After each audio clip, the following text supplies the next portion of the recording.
এই প্রজেক্টে আমি আপনাদেরকে একটি রেজাল্ট শিট তৈরি করা দেখাবো। তো এখানে মূলত একটি বোর্ডের এসএসসি লেভেলের একটি রেজাল্ট শিট, সিম্পল একটি রেজাল্ট শিট আমি তৈরি করা দেখাবো। এখানে কিছু গুরুত্বপূর্ণ ফর্মুলা এবং কিছু টেকনিক্স অ্যাপ্লাই করা হয়েছে। তো মূলত এই রেজাল্ট শিটকে কেন্দ্র করে আপনি যে কোনো ধরনের বড় ধরনের কর্পোরেট লেভেলের রেজাল্ট শিটও তৈরি করতে পারেন বিভিন্ন ধরনের কোম্পানি বা অফিসের জন্য। তো আসুন আমরা দেখি, আমরা একটা গ্লান্সে লক্ষ্য করছি যে এখানে নেম অফ স্টুডেন্টস এবং কিছু সাবজেক্ট, আমরা তিনটি সাবজেক্ট এখানে উল্লেখ করেছি, বাংলা, ইংলিশ, ম্যাথ। মূলত যতগুলো সাবজেক্ট আছে সবগুলোই আমরা এখানে দিতে পারবো। আমরা বোঝার জন্য তিনটি সাবজেক্ট এখানে দিয়েছি এবং কোন সাবজেক্টে কে কত পেলো সেটিও একটা গ্লান্সে দেখতে পাচ্ছি।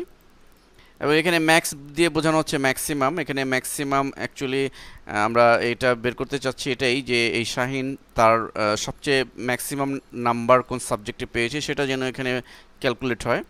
এবং অ্যাভারেজ দিয়ে এখানে গড়ে সে কত পেলো সেটি বোঝানো।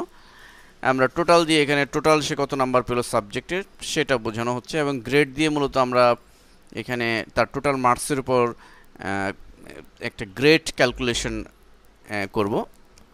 তো আসুন প্রথমে আমরা এখানে ম্যাক্সটাকে বের করব। ম্যাক্সিমাম বের করার জন্য আমরা জানি যে প্রথম সেলে প্রথম ব্যক্তি যিনি আছে তারটা যদি ক্যালকুলেশন করে ফর্মুলা দিয়ে বের করতে পারি তাহলে আমরা ফিল করে দিলে নিচে যত হাজার হাজার ডাটা থাকবে সবগুলোর রেজাল্ট অটো বের হয়ে আসবে। তো আমরা এটি বের করার জন্য ফর্মুলা সাহায্য নিব। আমি মূলত রেজাল্ট শিটটি করছি এক্সেল 2007-এ। তো এক্সেল 2007-এ ফর্মুলা নামে একটি অলরেডি মেনুই রয়েছে, আমরা এই মেনু ট্যাবে ক্লিক করব। তো ফর্মুলাতে ক্লিক করার সাথে সাথে ফর্মুলাগুলো আমরা ফাংশন লাইব্রেরি নামে একটি বিভাগই দেখতে পাচ্ছি এবং এখানে ফর্মুলা একটি গ্লান্সে দেখা যাচ্ছে। তো আমরা জাস্ট ইনসার্ট ফাংশন এটিতে ক্লিক করব। সাথে সাথে আমি ইনসার্ট ফাংশনের ডায়ালগ বক্স আসবে এবং আমরা ঠিক সিলেক্ট ফাংশন, এখানে ম্যাক্স সামনেই রয়েছে, আমরা ম্যাক্সটাকে সিলেক্ট করে এন্টার দিব। যে ডায়ালগ বক্স আসবে আমাদের প্রথম নাম্বার, এই ডায়ালগ বক্সে আমাদের এখানে ডিফাইন করে দিতে হবে যে অ্যাকচুয়ালি আমরা কোন ডেটার উপরে বা কোন সংখ্যার উপরে, কোন রেঞ্জের উপরে আমরা এই ম্যাক্সিমাম এর আউটপুট বের করতে যাচ্ছি। আমরা যেহেতু সাবজেক্টগুলোর ম্যাক্সিমাম বের করতে যাচ্ছি অতএব সাবজেক্টের এই রেঞ্জটুকু আমরা এখানে দিয়ে দিব। আমরা দেখতে পাচ্ছি যে D5:F5। আমরা এভাবে মাউস এই রেঞ্জটুকু ড্র্যাগ করে, মাউস দিয়ে ঠিক এভাবে ড্র্যাগ করে আমরা রেঞ্জটুকু এখানে ডিফাইন করে দিতে পারি অথবা লিখেও দিতে পারি। জাস্ট এতটুকুন কাজ। আমরা ওকে বাটনে ক্লিক করব। অলরেডি দেখতে পাচ্ছি যে আমাদের আউটপুট বের হয়েছে ফর্মুলার সাহায্যে 78। অর্থাৎ আমরা দেখতে পাচ্ছি শাহিনের ম্যাক্সিমাম নাম্বার সে ম্যাথে পেয়েছে 78, সে ক্যালকুলেট করে বের করে ফেলেছে। এবং আমরা যদি ফিল করে দিই সবগুলো নিচের সবগুলো অটোমেটিকলি বের হয়ে যাবে তার ম্যাক্সিমাম, স্টুডেন্টদের ম্যাক্সিমাম নাম্বার অনুযায়ী। এবার আসি আমি অ্যাভারেজ নিয়ে। তো অ্যাভারেজ একইভাবে আমরা ফাংশনে চলে যাব এবং অ্যাভারেজ নামে আরেকটি অপশন দেখতে পাচ্ছি, ওকে। এবং এখানে আমাদের একইভাবে ডিফাইন করতে হবে যে কোন সাবজেক্টের উপর আমরা অ্যাভারেজ করছি। আমরা দেখুন এখানে অটো অলরেডি সে G5 নিয়েছে, কিন্তু G5 আমাদের তো নিলে হবে না, আমাদের মূলত সাবজেক্টগুলো। সো আমরা ঠিক একইভাবে এটিকে সিলেক্ট করে দিব অথবা লিখে দিব D5 আমরা এটি একটু মুছে দিচ্ছি আবার, ওকে। D5:F5, ওকে বাটনে ক্লিক করব। আমরা লক্ষ্য করছি যে অ্যাভারেজ বের হয়েছে, অর্থাৎ এই তিনটি সাবজেক্টের উপর তার গড় নাম্বার হচ্ছে 48.33333 আমরা ড্রাগ ফিল করে দিলে অটোমেটিকলি সবার নাম্বার অনুযায়ী অ্যাভারেজ বের করে ফেলবে। এবার আসুন আমরা বের করব যে টোটাল নাম্বার। আমরা ঠিক একই পদ্ধতিতে আমাদের ফাংশনে আরও কিছু কাজও রয়েছে। এখানে দেখুন অ্যাভারেজ কাউন্ট, মানে কতগুলো সংখ্যা আছে সেটি, বা সিন। তো এই সমস্ত ফাংশনগুলো আমরা একই পদ্ধতিতে বের করতে পারবো। তো যাই হোক, তো আমরা এখন যেটা বের করবো যে তার টোটাল মার্কস, তার যে সাবজেক্টগুলো আছে সেই সাবজেক্টগুলোর টোটাল মার্কস বের করা। তো এটি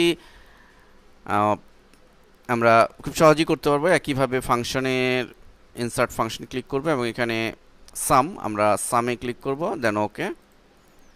এবং সামেও আমরা একই পদ্ধতিতে আমরা কোন ইনফরমেশনের ভিত্তিতে টোটাল বের করব সেটি ডিফাইন করতে হবে। এই রেঞ্জটুকু আমরা যেহেতু সাবজেক্টগুলোর টোটাল বের করতে যাচ্ছি অতএব ঠিক এটিকে ডিফাইন করে দিব, দেন ওকে। অটোমেটিক ক্যালকুলেট করে বের করে ফেলেছে 145। শাহিনের এই তিনটি সাবজেক্টের টোটাল 145 ইউজিং ফর্মুলা। আমরা যদি ফিল করে দিই নিচের দিকে অটোমেটিকলি জেনারেট করে সবার রেজাল্ট বা টোটালটা বের করে ফেলেছে কম্পিউটার। এভাবে আমরা চমৎকারভাবে এই খুব সহজে রেজাল্ট শিটের জন্য এই কাজগুলো করতে পারি। এখন দেখুন আরেকটি গুরুত্বপূর্ণ বিষয় যে আমরা জানি যে বোর্ডের রেজাল্টে গ্রেড ক্যালকুলেট করতে হয়। তো গ্রেড ক্যালকুলেট করার বিষয়টি এখন আমরা দেখব যে আমরা জানি যে দেখা যায় যে 80 যে প্রতিটা সাবজেক্টে যে 80 পেলো বা টোটাল মার্কসের উপর গ্রেড চলে আসে অনেক সময়। তো আমরা টোটাল মার্কসের উপরই গ্রেড করি, ইন্ডিভিজুয়ালি আমরা করতে পারবো। দেখা যায় যে যারা 700-র উপরে পেয়েছে, 700-এর উপরে পেয়েছে, তাদেরকে এ প্লাস দিয়ে ট্রিট করা হয়, বা 600 উপরে যারা পেয়েছে তারা এ গ্রেড দিয়ে ট্রিট করা হয়। তো এরকম আর কি বিষয়টি। তো আমরা এখানে যেহেতু সবগুলো সাবজেক্ট দেইনি, অতএব আমরা আনুমানিক একটা ধরে নিই যে এখানে দেখুন 145 রয়েছে। আমরা ধরে নিই যে আমাদের টোটাল মার্কস যদি একজন স্টুডেন্ট 130-এর উপরে পায় তাহলে এ প্লাস পাবে। আর এভাবে আমরা দুটি কন্ডিশন দিয়ে বুঝি। আর যদি যারা 100-র উপরে পাবে তাদেরটা হচ্ছে এ, এবং 100-র নিচে যারা পাবে তারা ফেল করবে। এই ধরনের 3টি কন্ডিশন আমরা দিচ্ছি। তা আসুন আমরা ফর্মুলা ইউজ করি। আমরা ইফ ফাংশনের ইউজিং বা ব্যবহার পূর্ববর্তী লেসনে দেখেছি, তো ঠিক একই ইফ ফাংশনের ব্যবহারটি আমরা দেখব। তাহলে আমাদের মূল টার্গেট সেল হচ্ছে এটি, এই টার্গেট সেল অর্থাৎ I5, এই I5টিকে আমরা ধরব। তাহলে আসুন প্রথম কন্ডিশনটা আমরা যদি মনে করি যে যদি I5-এ 130-এর উপরে থাকে তবে এ প্লাস। সো আমরা ইকুয়াল টু ইফ ব্র্যাকেট দিয়ে ক্লোজ করব, আমাদের টার্গেট সেল হচ্ছে I5 গ্রেটার দেন যদি অ্যান্ড ইকুয়াল টু 130 দিয়ে বোঝালাম যে যদি এই সেলে আমাদের 130-এর উপরে পায়, 130 বা তার বেশি থাকে, 130 সমান দিয়ে বোঝালাম যদি 130ও থাকে তাও সে ধরবে, 130 বা তার উপরে যদি থাকে তাহলে তবে কমা দিয়ে বোঝালাম তবে এ প্লাস, আমরা ইনভার্টেড কমার মধ্যে এ প্লাস, ইনভার্ট কমা শেষ, কন্ডিশন শেষ হলে একটি কমা, সেকেন্ড কন্ডিশন শুরু, যদি এই সেলে 100 বা তার উপরে থাকে তবে এ। সো আবার ইফ দিলাম এবং টার্গেট সেল হচ্ছে I5 greater than or equal to 100 তবে এ। কন্ডিশন শেষ। এবার থার্ড কন্ডিশন, যে যদি তা না হয় 100 নিচে থাকে, অর্থাৎ যদি তা না হয় তাহলে ফেল। অতএব আমরা এখানে লাস্ট ইফ আর দেওয়ার প্রয়োজন নেই, যদি তা না হয় বোঝানোর জন্য আমরা এই লাস্টে এই কমাটাই দিয়ে বোঝাচ্ছি। তাহলে আমরা ফেল, আমরা জাস্ট শুধু ফেল কথাটি দিয়ে দিতে পারি। তাহলে আমাদের ইফ যে কটি সেই কটি ব্র্যাকেট দিয়ে শেষ করতে হবে। আমরা এখানে অলরেডি দুটি ইফ দিয়েছি, দুটি ইফ মনে রাখতে হবে যে যে কয়টি ইফ ততটি ব্র্যাকেট আমাদের শেষে দিতে হবে। এন্টার চেপে আমি শেষ করছি। অলরেডি চলে এসছে এ প্লাস, এবং আমরা যদি ফিল করে দিই, লক্ষ্য করুন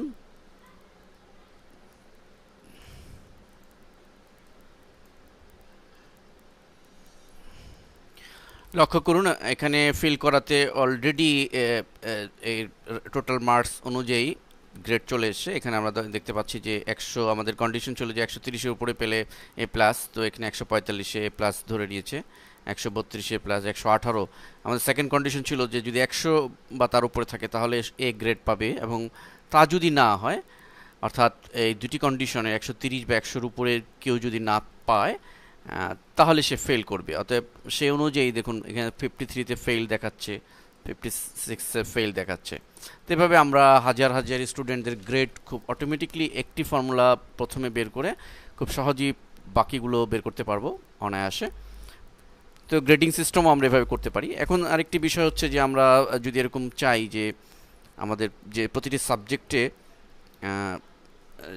যারা 30-এর কম পেয়েছে তাদেরকে লাল কালিতে চিহ্নিত হবে, সেটা যদি দেখাতে চাই, প্লাস আমাদের এই যারা এ প্লাস পেয়েছে তাদেরটি একটু লাল কালিতে হাইলাইট হবে বা অন্য কালারে ব্লু কালারে হাইলাইট হবে, সেটি যদি আমরা করতে চাই কী করব? দেখুন আমরা জাস্ট এই রেঞ্জটুকু সাবজেক্টের যে ইয়ে আছে ইনফরমেশনাল, এই রেঞ্জটুকু সিলেক্ট করব এবং আমরা চলে যাব হোম মেনুতে, কন্ডিশনাল ফরম্যাটিং, আমরা কন্ডিশনাল ফরম্যাটিংয়ের আলোচনা করেছিলাম এর আগে।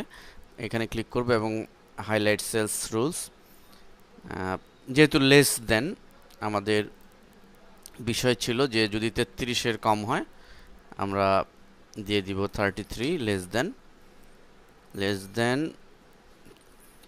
কি কালার আমরা দিব, রেড টেক্সট, আমরা একদম লাল কালার দিলাম, দেন ওকে। আমরা লক্ষ্য করছি যে অলরেডি যারা 33-এর কম পেয়েছে, ফেল করেছে, তাদেরটা সাবজেক্ট ওয়ারি দেখাচ্ছে লাল রঙে। এবং একইভাবে আমরা গ্রেডকে, যে যারা প্লাস পেয়েছে তাদেরকে একটা ভিন্ন বিশেষ কালারে শো করবে। তো আমরা জাস্ট এই ডাটা সিলেক্ট করবে এভাবে, কন্ডিশনাল ফরম্যাটিংয়ে চলে যাব, হাইলাইট সেলস রুলস, এখানে আমাদের মূলত টেক্সট দ্যাট কন্টেইনস এটি সিলেক্ট করতে হবে। দেন আমরা আমাদের format sell that contains the text, কোন লেখাটির উপর ডিপেন্ড করে সে ধরবে, তাহলে প্লাস, অতএব অ্যাট এ গ্লান্স অলরেডি আমরা দেখতে পাচ্ছি। আমরা যদি চাই যে যারা প্লাস পেয়েছে তাদেরকে একেবারে লাল, রেড, ডার্ক কালারে হবে, তাহলে এটি, অথবা অন্য কোনো